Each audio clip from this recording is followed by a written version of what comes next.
Hi, my name is Amy Wheeler, and I am so happy that we have our guest today, Dr. Gail Parker, whom I will introduce to you in just a moment.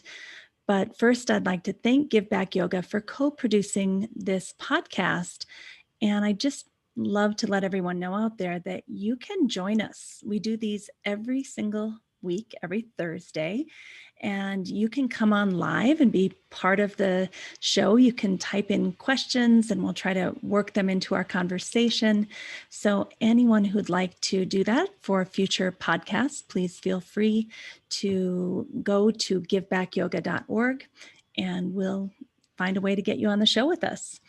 I also want to let you know that there's a free Facebook group that allows us to discuss the content that each guest presents after the podcast. So after we work with Gail today, we can go on the Facebook group called Yoga Therapy Hour with Amy Wheeler, podcast discussion. And we have over 500 people in there now having great discussions. It's kind of like a continuation of the conversation. And we'd love to invite anyone and everyone to join us there. And then last, before we get started, I want to thank an organization, a nonprofit organization called Teddy's Heart. And they are an organization that is supporting us to get started on this podcast in the month of May. And they support individuals and families who have pets that need veterinary care or things like rescuing animals, training animals, sheltering, all of it to help families that maybe can't afford to do that, but have a pet that they really want to have great care for. So if you would like to pay it forward to Teddy's Heart, just go to www.teddysheart.org. And we're so happy that, that they have supported us this month as we've gotten started on our podcast. So now I'd like to introduce you to Dr. Gail Parker. Welcome, Gail. So nice to see you today. Thank you for coming. Thank you for inviting me. I'm glad to be here. Great. So, Gail, I just am beaming over the cover of Yoga Journal. From the moment I saw it, I was mesmerized. And I'm just going to take a moment for those of you who can see. I'm going to take a moment and just pull up one of the pictures. I'm not sure if this picture was the actual one on the cover. I think you were actually sitting in a different position. I was. Yeah. Right, but this is the outfit, the coloring, the beauty of it all. And I just wanted to ask you how you felt in this moment of being featured.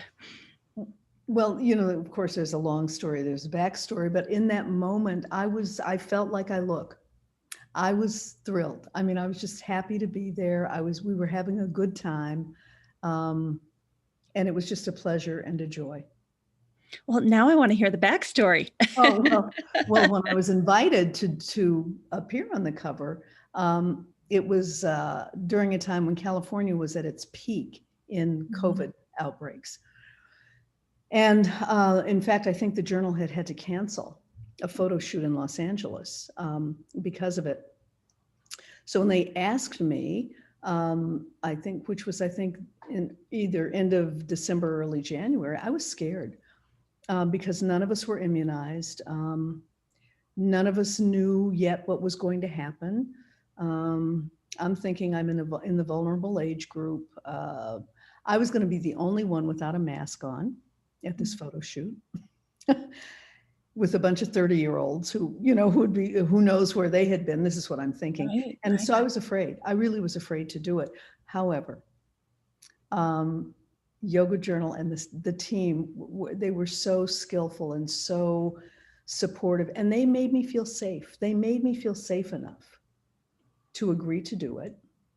And so I did. And then, of course, once I'm there and in the environment, it was like, because I had been like everyone else, cocooned for a year. And I had kind of gotten used to that, not being around anybody. And I remember when I realized I was going to do this, I thought, oh dear, I had been in gray sweatpants and a gray sweatshirt for 1 year, no makeup, no manicures, no pedicures. And then I realized no hair. I'm cutting my own hair then. Yeah. And I thought, oh my God, I'm going to be on the cover of this magazine. I'm going to have to get a haircut. I'm going to have to buy some makeup. I'm going to have to get a manicure and a pedicure, which again meant I had to go out in the public and to have all of these services done. And so things were, opening up a little bit by then. And so I did. And each time I went out, I felt easier about being out, being around. Everyone that I was dealing with was being exceptionally careful about the protocols, et cetera. And so by the time I got there, I was all relaxed and happy Well, and not scared anymore. Yeah, it was nice. you look Yeah, radiant. yeah. And I just wanted to ask you, like, did you feel like they captured the essence of Dr. Gail? Of course, during the shoot, I had no way of knowing that. Yeah. The interview, which was done by somebody who knows me, which made it also less frightening for me because, I've used to have a career in media, and so I know that's particularly in print, you can be portrayed in ways that are not flattering or don't feel like you to you. So again, they did everything to make me feel completely and totally safe in the whole process. So I was open, I was candid. And I remember at one point the interviewer said, do you mind telling me how old you are? So it kind of caught in my throat because that's been my issue this year that I've been dealing.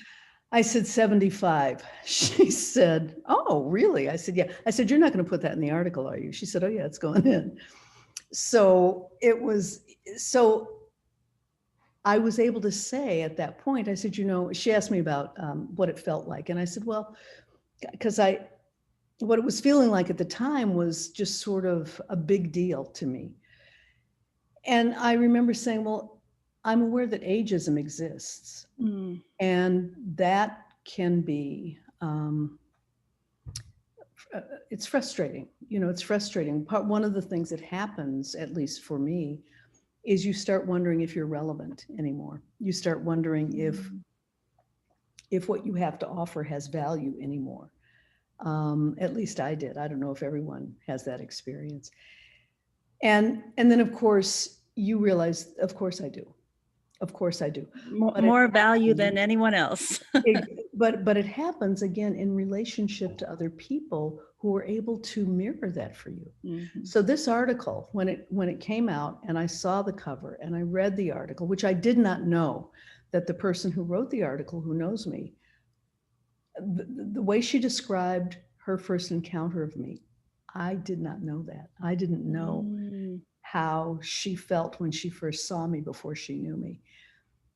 But everything that she said in the article felt and looked and sounded like me to me. And those pictures, which I had not had a picture taken in, I don't know, certainly not for over a year.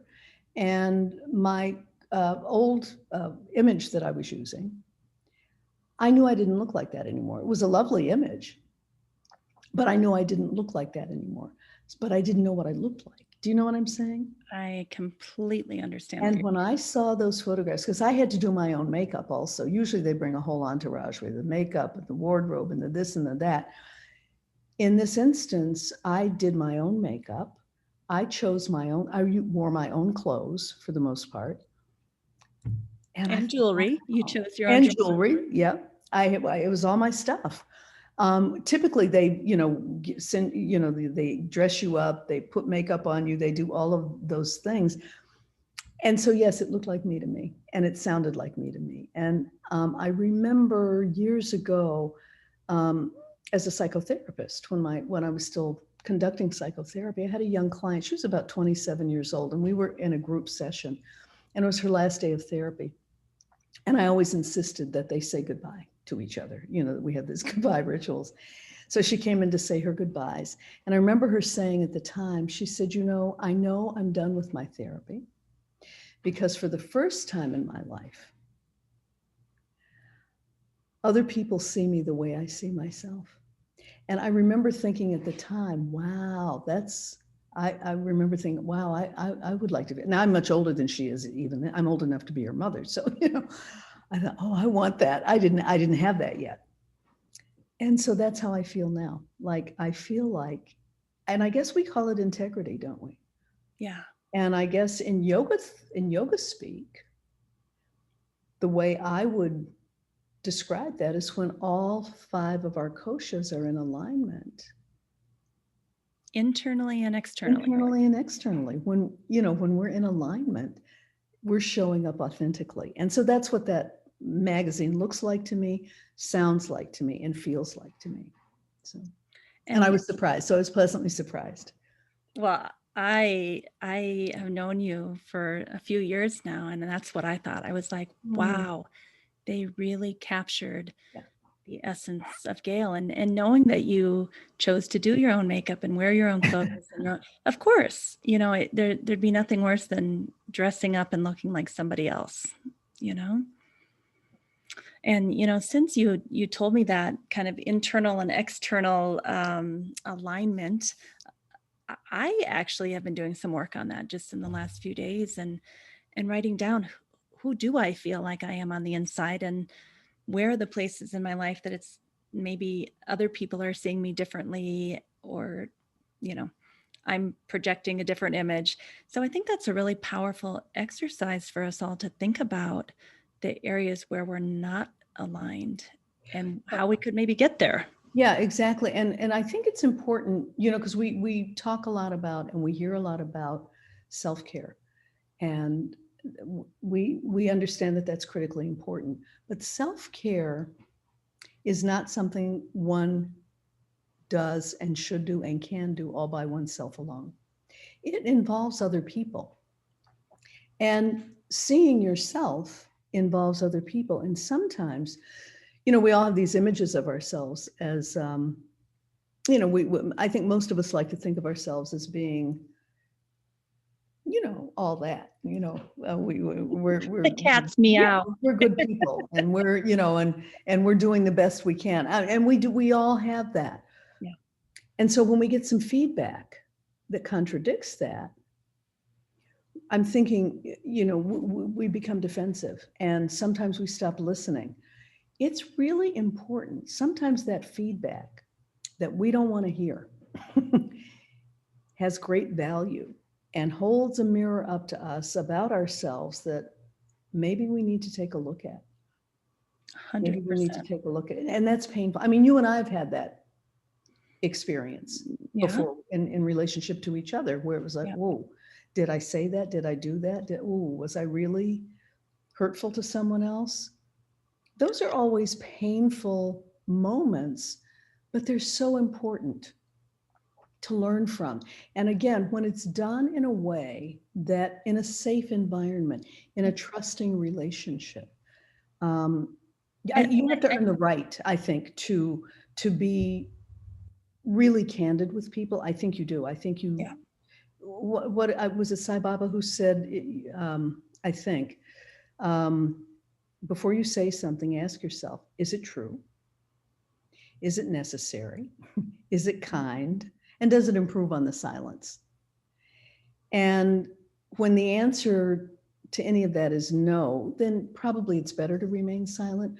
But when the answer to that is, it's true, I'll say it in the kindest way I can, I think it's necessary, boom, then we offer. And I think what you just said, that a trust in each other, a trust in the relationship. There are people that you or I, maybe the answer to all those 4 things is yes, but if there's no trust, it still probably won't work. No, it won't. And so now we're in violation of ahimsa. Yeah. Not because we even mean to be. Yeah. It's not even intentional. I mean, there's a difference between intention and impact. Yeah. And as my mother used to say, the road to hell is paved with good intentions, But what is the impact? How am I impacting others? What mirror is being held up to me about me? So I like that mirror that Yoga Journal held up to me about me. Yeah. Well, I loved it too. And, I was rereading your book today, Restorative Yoga for Ethnic and Race-Based Stress and Trauma. And it said in there, it had questions like, what impact did you intend? What impact did you actually make? Do those two things match? Is there something you do differently next time? Like asking ourselves those really hard questions is important, I think. Yeah, and what can I learn from this? And so one of the things that happens when you get unpleasant feedback or feedback that sort of conflicts with the way you imagine you're coming across, is you become defensive, which means you don't feel safe anymore. But it's important, I think, for us to be able to then sit in that. One of the things I teach, as you know, and you do too, is that part of our yoga practice and our yoga therapy is learning to sit in the pain of your discomfort until it passes, before you can really see with some amount of clarity and take appropriate action.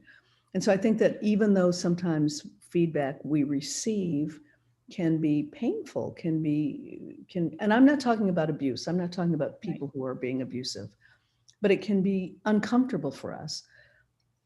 And I know for me, I always, always, always ask myself, what about this can I learn from? What kernel of truth is in? There's something in here, and the way you know there's something in here is when it hurts you. You know what I'm saying? Because there's stuff that people can say all kinds of things that go, you could care, and they can be mean, and they can be all, and they just don't land. I was just going to say it. Something lands. Yeah, when something lands, that's what we want to get curious about and ask ourselves about. What's in this for me? I love that word, curiosity. If we can soften on the defensiveness and get curious, I think that's like a very beautiful thing to do. And it's hard, it hurts. Yeah. And so again, the person, maybe if you have a relationship with the person offering this uncomfortable feedback, I think that's where the individual can, what? When you and I were talking about this earlier, I think it's really important for us, especially yoga therapy, well, all of us, but anybody who's doing therapy, any kind of therapy, needs to learn and make sure they're showing up as safe. What does that mean? It means I have to embody safety. I have to feel and be safe. I can't be afraid of you. I can't be hostile toward you. I can't be remote from you or on the defense with you. When I'm on the defense, then I might as well be on the attack. They're really just opposites of the same behavior. And so there's no sense of safety that now supports whatever it is we're doing. Does it make sense? 100%. I'm thinking of that word by Stephen Porges and others, that idea of neuroception, where your mind may not even be conscious that you're fearful, defensive, not understanding the context of the situation and the person in front of you, but your nervous system sure does. Yep. And our nervous system has that sense of safety or fear or defensiveness, and the other person feels that. Yep. Right? So as yoga therapists, especially, if we haven't done our work, even if it's unconscious to us, because I think there's so many of us that think, oh, yeah, I know all about race-based trauma injury. I know about, cultural competency. And, we can tick every single box, and I'm doing this right, and I'm doing that right, and I've got that covered, and I know some of these people over here, and I have family members. None of that matters if your nervous system isn't safe for yourself and for the other. What do you think of that? This is the question you're asking? Yeah, I'm asking you, do you agree? Yes. And so the other thing is, so our nervous system, the role of the nervous system is to keep us safe. It's always scoping for safety or danger. And when it experiences danger, the nervous system, this is before a thought occurs to you. Right. That's important. Yeah, this is not a cognitive process. When your nervous system signals danger, it puts you into fight, flight, or if it's really terrifying, into a sense of collapse, where you're paralyzed, you can't do anything.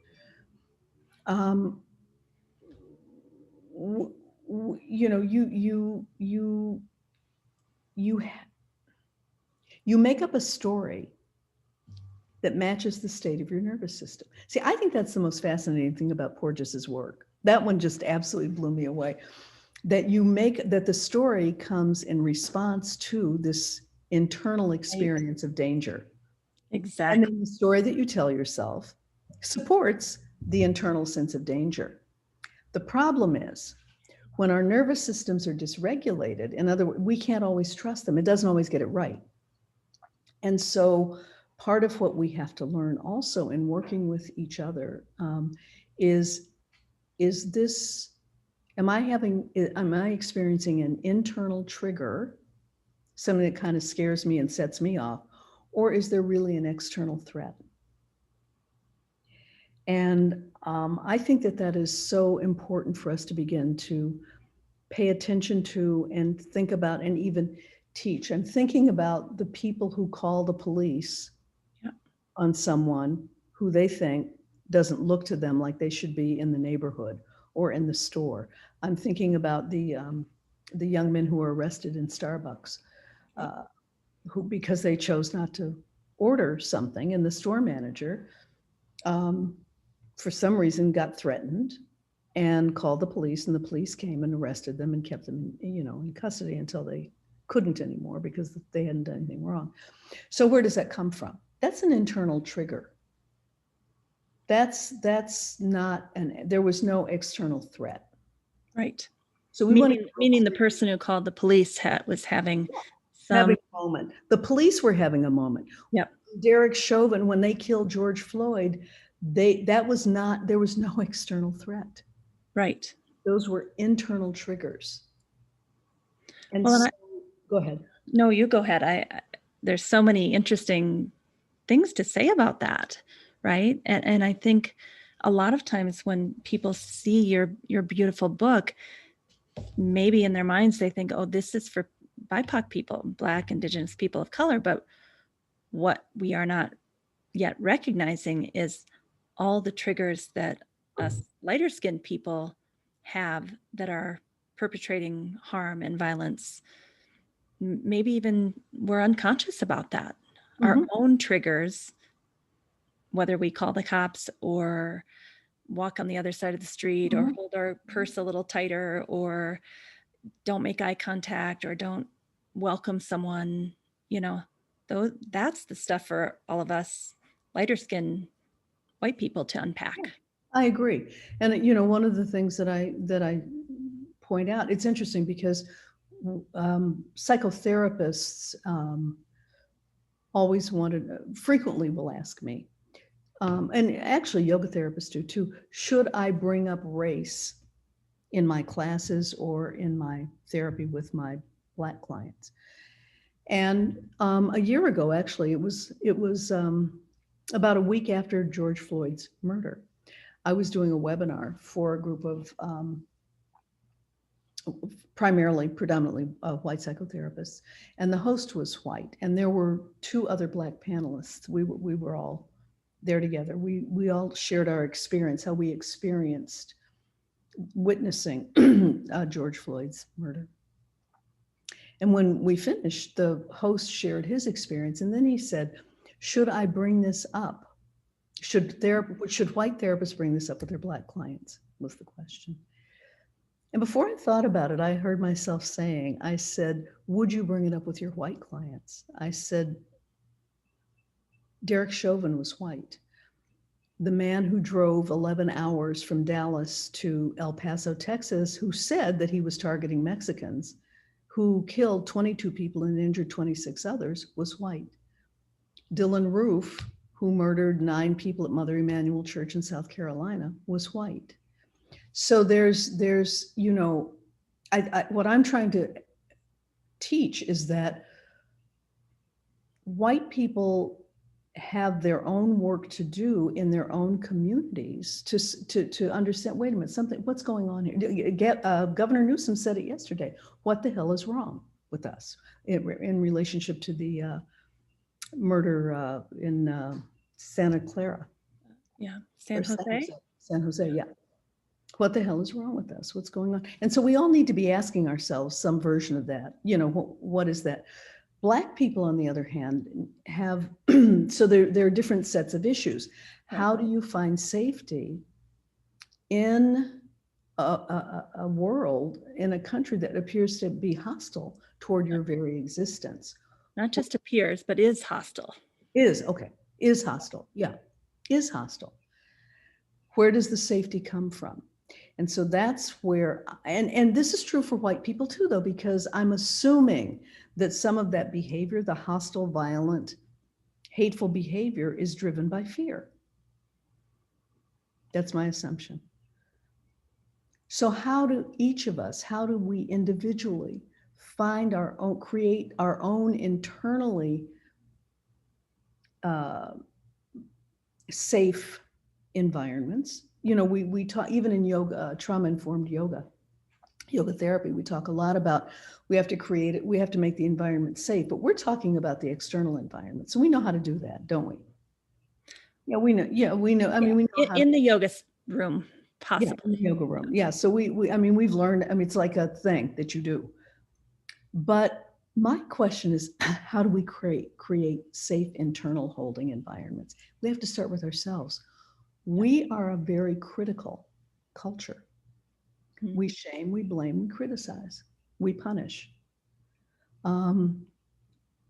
We are not as good at just engaging and relating, and again, keeping each other safe. Yeah. To be human is to be in the presence of other safe humans. How do we, I think that has to be front of mind for all of us. And in the meantime, we also need to learn to create safe internal holding environments, which is one of the things that I'm hoping that this book teaches. How do we do that? So what I'm hearing you say is that the work that Black, Indigenous people of color have to do is find or attempt to find an internal sense of safety in a hostile world. The world is hostile, but can we still find a place within ourselves that feels safe? And when you do that, then what ends up happening is, because all human beings want to have a sense of belonging, yep. We all want to feel important, and we all want to feel safe. Those are human needs. That's not a Black need, a white need. That's what human beings need. So as we begin to discover and create our own internal safe holding environments, guess what we begin to do? We now are better able to discern and select an environment where I feel a sense of belonging, or create one. Yep. I mean, Toni Morrison said that she started writing because no one had ever written a book that she wanted to read. So she decided to write the books that she wanted to read. So recognizing I want to feel safe. How do I create that within myself? And then how do I either find and or create safe environments to be in? That's the work. Yep. Imagine if we were all doing that. Oh my goodness. And so that's where I wanted to go with the second half of the equation, because obviously being a white woman, I'm talking to my white colleagues and friends and students. And while everyone that I talk to feels a sense of responsibility and possibly even shame, the question is, well, what do I do with this? Where do I go? I want to cross the river. I don't want to stay stuck in this feeling. And I think you've very clearly outlined in your book that, hey, maybe it's good for us to stay there for a little bit and be with that and feel it and breathe through it. And then start going into this idea of, how does Amy feel safe within herself even if she and Gail have a little disagreement, or one of them has hurt the other one's feelings, or we don't agree on something, or how can I work on my safety within coming together with other human beings that I want to be in relationship with? I was just thinking about one. I remember one of my clients who was a photographer she asked if she could photograph me, and our therapeutic relationship was over, and I said sure. So, but I was being very critical of myself, very critical of myself, and I was doing it out loud. She looked at me and she said, "You know what?" No, I was being critical of other people. That's what it was. I was criticizing something. She said, "You know what?" She said, "Maybe when you stop being so critical of yourself, you'll stop being so critical of other people." It was one of those moments. Oh, and I knew it. I thought, you know what? I think she's right. And so, how do I stop being critical of myself? Well, what if I start affirming myself instead of criticizing myself? What if I did that? What if every time I heard a self-critical thought, I countered it, I balanced it with an affirming thought? So you can't necessarily get rid of the thoughts, but over time, because the brain is more attracted to what's pleasant than what's unpleasant, over time, the affirmative thoughts will take hold. Well, they'll take root, they'll grow, and you will be much less critical of self, meaning you're creating a safe internal holding environment. When people are traumatized, they don't feel safe inside themselves. Yeah. And if you think about it, and I would imagine this past year, for 15 months or however long it's been for all of us, I would imagine that people have experienced some level of fear of themselves. You know, am I going to get Tell me sick? more about that. Body doing, you know, what's my body doing? You know, do I have COVID? What, you know, what if I get all of that? And so how do I counter that? It's not that you don't feel that fear, you do. And it's not that you shouldn't. You maybe you should. But how do I balance that? You know, and again with yoga, it's the sthira sukha. It's how do I bring, you know, how do I bring the sweetness into my awareness of self? Does that make sense? It makes so much sense, because in reading your first book, The Restorative Yoga for Ethnic and Race-Based Stress and Trauma, I'm left with this feeling like, wow, this really showed us there's a problem here and we need to work on this. And she Gail Parker laid it out so beautifully for us to understand, because I think so many of us were unconscious and we're not paying attention to the experience of other human beings that were maybe not having the same experience that we were. Mm-hmm. But there's also this sense of, well, what do I do now? Like, okay, I see there's a problem. I'm willing to be an ally and work on this together, but I don't exactly know what to do moving forward. And so this is where your second book is now coming out, because so many people ask this question, right? Yeah, when yes, people do it. Well, how do I do that? They want to know. And so I do not have a prescriptive approach to anything I do. Mm-hmm. And this book was not intended to be a this is how you do it kind of book. Although there's important information in the book, and then there's after each chapter there are questions for contemplation that you can engage in. So self-study is what I'm always teaching. I'm always coming from that place of svadhyaya, always. And that's the invitation. You know, let me think about these things and ask myself some of these questions. Approach myself with curiosity, not condemnation. See, that's the other piece. Right. If I'm approaching myself with curiosity, not condemnation, or when I notice I'm condemning myself, I bring it. I say, wait.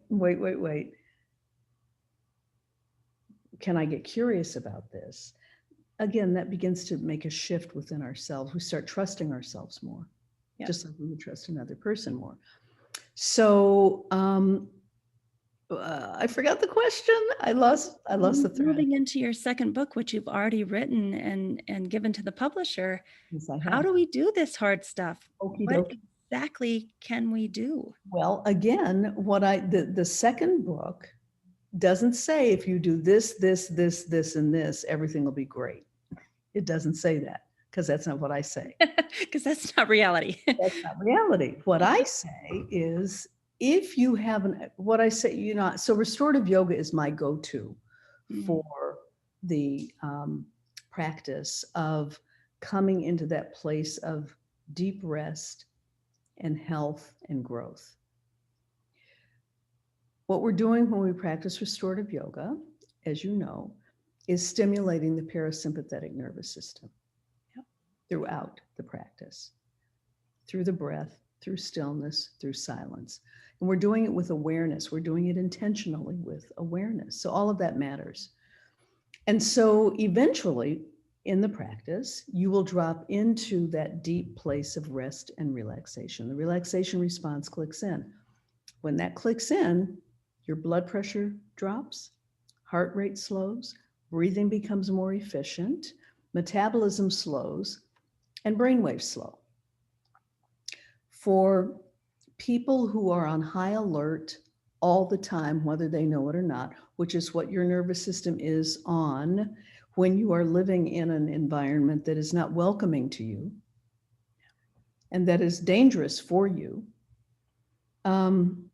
you need to balance that with restful, mindfully restful practices.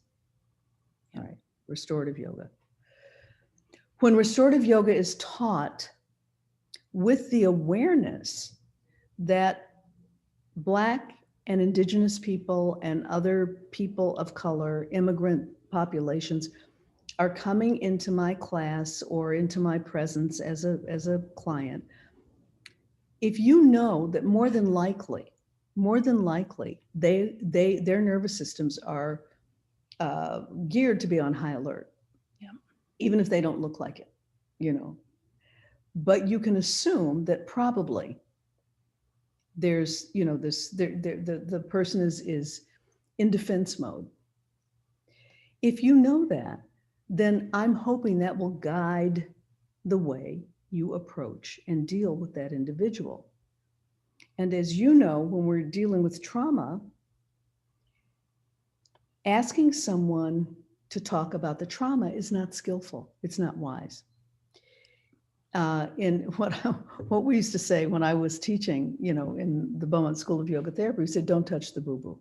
You don't have to do that, because as it turns out, the story is not important. It's the person's response, or the trauma itself. And it's not the story. The trauma itself is not what's important. What's important is the person's response to it.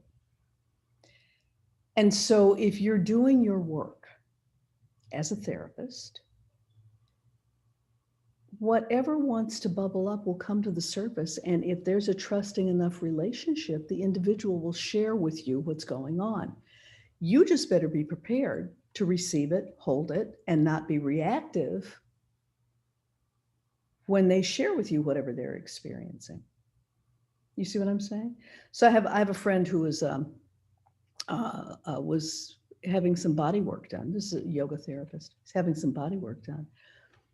And this person has a black belt in martial arts as well.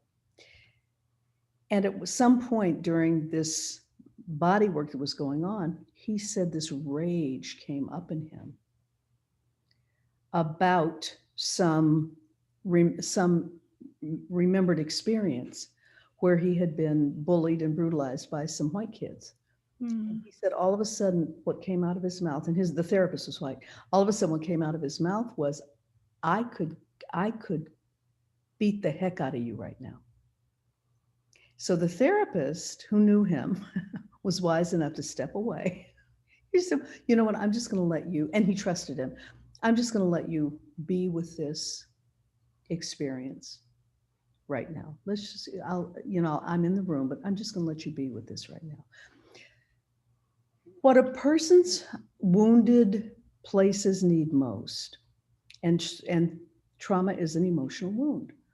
What a person's wounded places need most is not to be fixed, not to be uh, apologized to, not to be, not to offer sympathy. Oh, I'm so sorry that happened to you. They need your presence. They just need you to be there. And that's why we have to do our work. So when people would say to me, how do I do that? I would say, well, you practice it. You do these practices of being still and quiet and silent until that becomes just a normal response for you when somebody brings up something that is emotionally, maybe even sometimes overwhelming to you listening to it. You learn to sit with them in that. You don't have to fix it. So it's practicing presence. That's number one. Number two, what I've done in this second book is I've taken each posture. I think I used 10 postures, and I identified a very specific, I guess I'll call it an issue. It's not exactly the right word. A very specific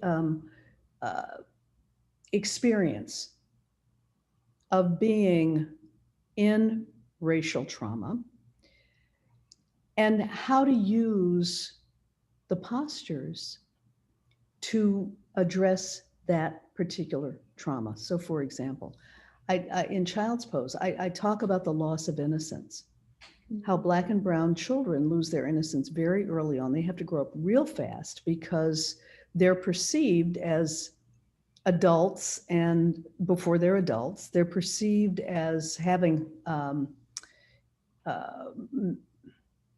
hostile intent when they're just being kids. And they're treated harshly and unfairly. And so they have to grow up fast. So I say restorative yoga, Child's Pose, is an opportunity to reclaim innocence. And I talk about that. Yeah, and I talk about that. And then I offer affirmations in the practice that support the reclamation of innocence. And then I ask people to journal in a particular way on that particular posture. So I think there are 10 of those in the book. And so I take through each one. Another one I identify is forgiveness. How do we practice forgiveness? And why should we practice forgiveness? And how and do we have to? And I always say we have to start forgiving ourselves first. You have done nothing wrong. See, that's a very important awareness. Oh, when you grow up, when you live in an environment that accuses you of being guilty, you don't get the benefit of innocence. You internalize there's something wrong with me, or I've done something wrong. I may not know what it is, but it must be something I did. If anyone watched the witnesses in the Derek Chauvin trial, the EMT who the police would not allow to help, the young woman who took the video, her niece who was 9 years old, the young girl, I should say, she was only 16 at the time, the martial artist who had to call the police on the police to, because the police weren't responding, and the young man who reported the $20 bill, all said similar things.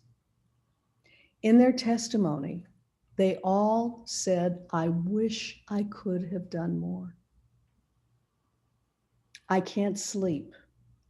This young man, I felt guilty for a long time. It took me, I blamed myself. It's that internalized, I've done something wrong. And so forgiveness becomes a critically important practice, forgiving myself first. I have done nothing. It's not me. I haven't done anything wrong. I'm living in an environment that is not giving me the benefit of the doubt. my husband and I and my son were walking home one evening. This is a few years ago, and I think I read about this in the book, in the I first book. read it. Yeah. Yeah, and we were, we were all happy and everything because we hadn't seen each other for a while, and we were coming into our condominium, which was in a gated community at the time. We were on vacation. Stuck the key in the gate, and there was a white resident coming out as we were coming in, and he looked at us and he said, "I'll assume you're not criminals and let you in." Now, that might seem like a, just an unskillful thing to say to someone if you aren't used to being stereotyped, Right. and being a threat to other people who see you as criminals. But if you're Black or brown, that is a very scary thing to hear, because, oh my God, and it's also insulting. And I remember my husband, all of us practice yoga and we meditate. Thank goodness. So while we all had this moment, my husband looked at him and he said, "You're right. We're a physician, a psychologist, a lawyer, and a screenwriter." And the man just looked and kind of sheepishly walked away. But it's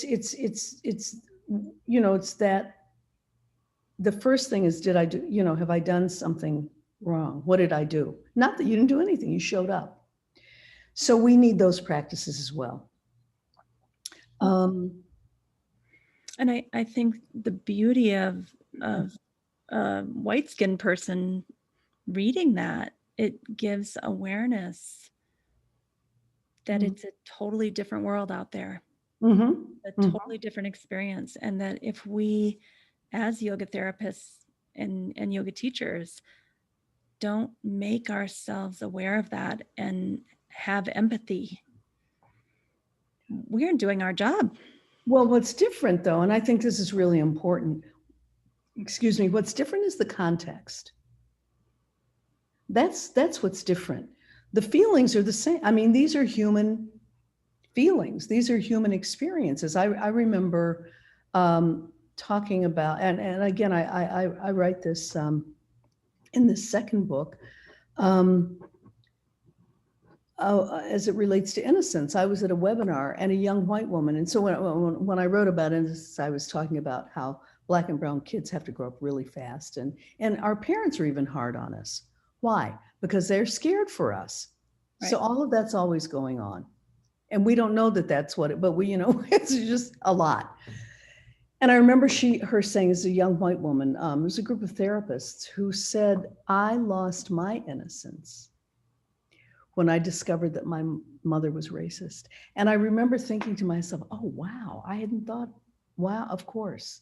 So it's not just that Black people lose their innocence, but it's just that when you grow up in an environment that does not ever give you the benefit of the doubt, that thinks you must have done, George Floyd must have done something wrong. The kids in Starbucks must have done something wrong. Well, if only Black people need to learn to be polite to the police. We're taught how to be polite to the police.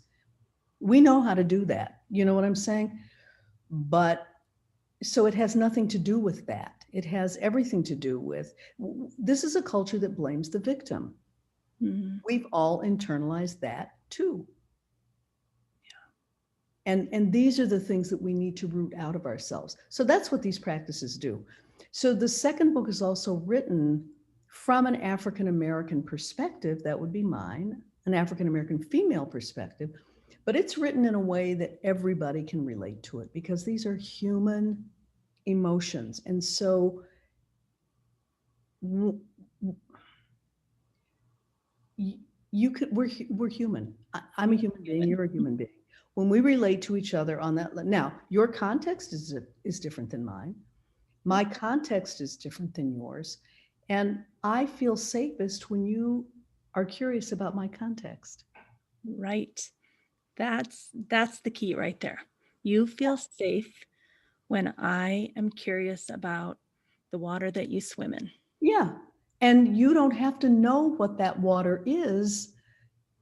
In other words, being culturally competent has value. But you can't possibly know every single thing about every single culture in the whole wide world. And you don't have to. But what you can do is recognize, oh, this person is not me. You know, oh, this person is somewhat like me. Oh, this person is nothing but me. I mean, that's really the trajectory. But this person is nothing but me, I think, is our highest level of consciousness and awareness. And you don't get to jump from I'm not you to that, which Right. people call the spiritual bypass, which people like to do because they don't want to, get into the It's mess. very messy in the water. But if I can get curious about you and set aside my own assumptions and my own stereotypes, I mean, that's the work, is for me to know that I am currently stereotyping, that I have assumptions that may or may not, excuse me, be true. And I want to get to know you. That's what the therapist does. I want to get to know. Don't we say that what's different from yoga therapy and teaching a yoga class is we are dealing with the individual person. We want to get to know the individual person. We're not just teaching a group.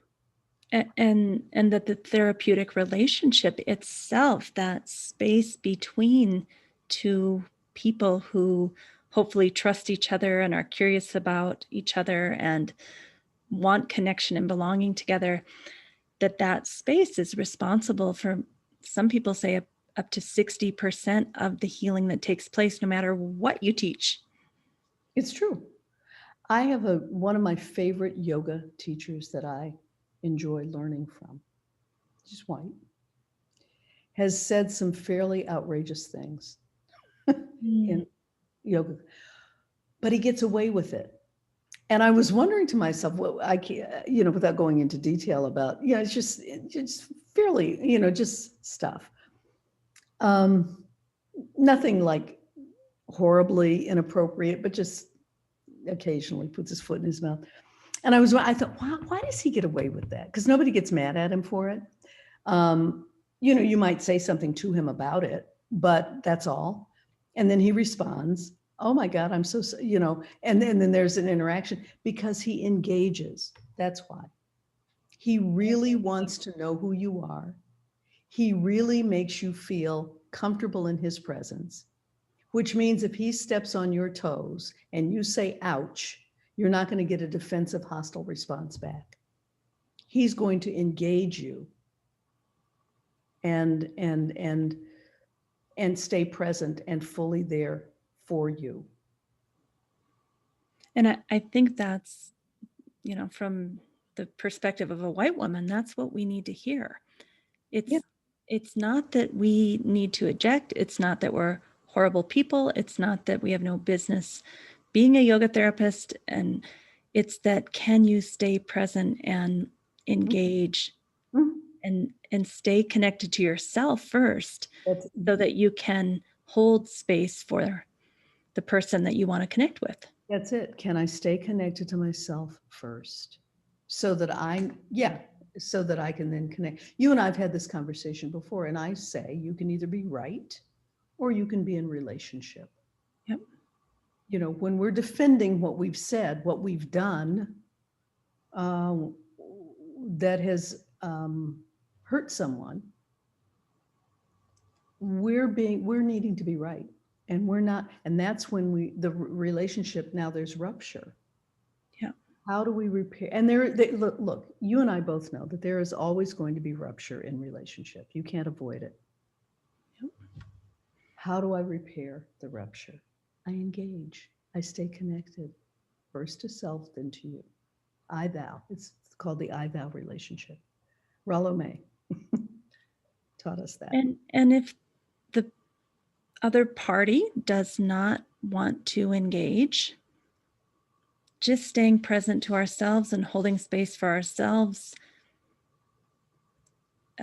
as we feel rejected or abandoned or whatever comes up for us when the other person doesn't want to engage, that's valuable also. That heals the rupture within. Yeah. It is painful to be rejected. It's the most painful. Social isolation is the most painful experience human beings have.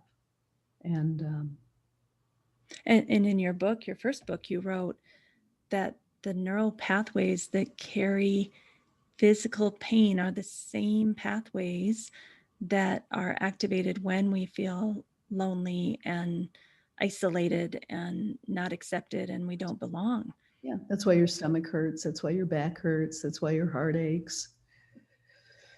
Yeah. Yep.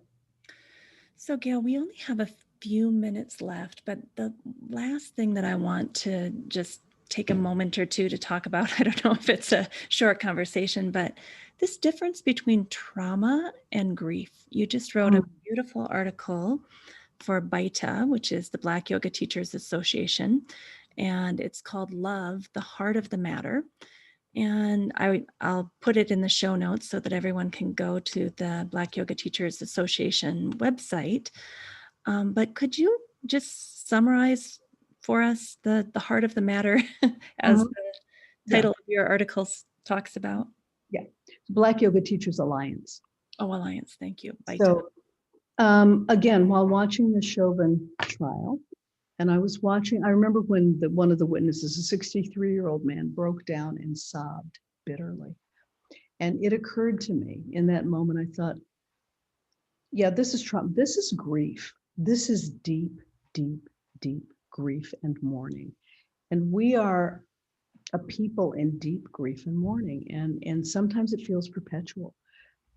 It is perpetual, but you can't sustain that. And so one of the things that, there's a medical diagnosis now called broken heart syndrome. And people are known to have died from broken hearts. And that's what I write about, how important it is for us to recognize that, yeah, some grief can be traumatic. But there is a difference between being traumatized and contracted around pain, so that in a state of collapse that makes it impossible to move or do anything, or even in a state of fight or flight. Well, trauma is when you're in that state of collapse where you feel totally helpless and nothing you can do.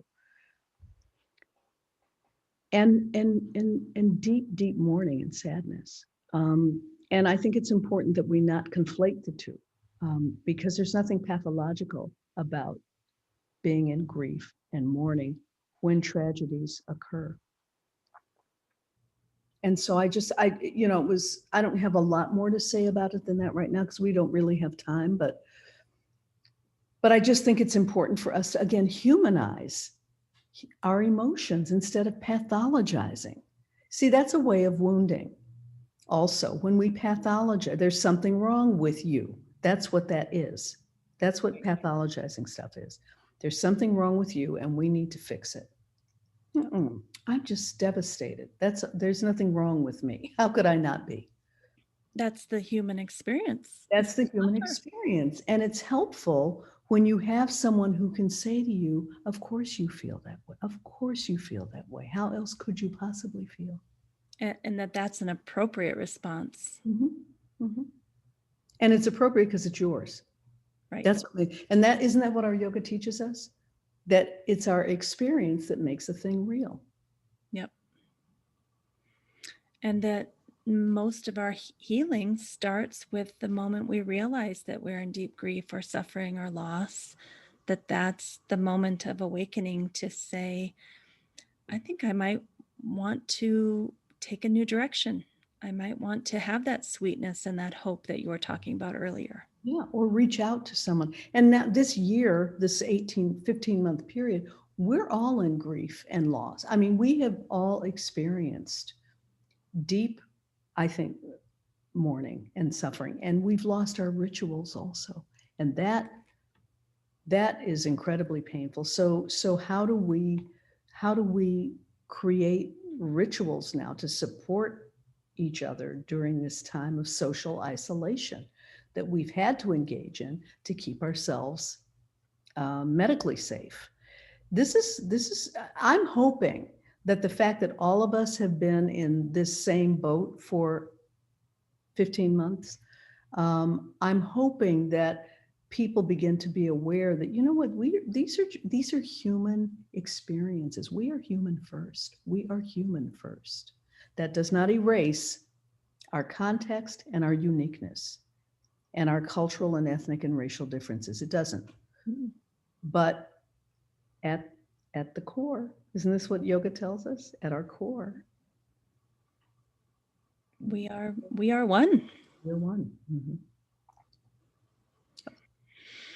Well, I think that's a beautiful note to end on, Gail. And I'm just so grateful. You know, I had pages and pages of questions, which I didn't get to.